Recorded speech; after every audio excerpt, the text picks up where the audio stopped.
టీవీని ఎవరు కనిపెట్టారు?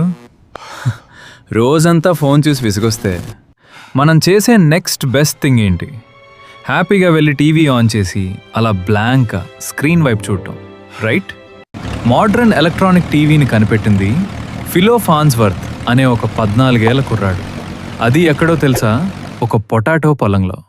వాడు పొలంలో ట్రాక్టర్ దున్తుంటే ఏర్పడే ఆ స్ట్రెయిట్ లైన్స్ చూసి, అరే, ఇలాగే సమాంతర రేఖల్లో ఎలక్ట్రాన్స్ని పంపించి స్క్రీన్ మీద ఇమేజ్ క్రియేట్ చేయొచ్చు కదా అని ఒక క్రేజీ ఐడియా తెచ్చుకున్నాడు. ఐడియా అయితే వచ్చింది, కానీ తర్వాత ఒక పెద్ద కార్పొరేట్ కంపెనీ వాడు ఈ క్రెడిట్ మొత్తం కొట్టేయాలని చూసి కోర్టులో కేసు వేశాడు. అప్పుడు మన ఫైల్లో ఏం చేశాడో తెలుసా? తన హైస్కూల్ కెమిస్ట్రీ టీచర్ని సాక్ష్యంగా తెచ్చాడు. వాడు చిన్న మీద గీసిన ఆ టీవీ డ్రాయింగ్ని ఆ టీచర్ కోర్టుకి సబ్మిట్ చేయడంతో మనోడు కేసు గెలిచాడు. ప్యూర్ సినిమా కదా. చూసారా, పొటాటో పొలంలో పుట్టిన ఐడియా ఈరోజు మనల్ని కౌచ్ పొటాటోలా అలా మార్చేసింది.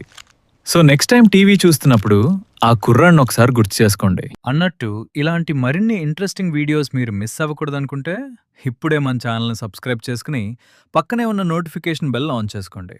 అలాగే ఈ వీడియో మీకు నచ్చితే ఓ చిన్న లైక్ కొట్టి మీ సపోర్ట్ చూపించండి.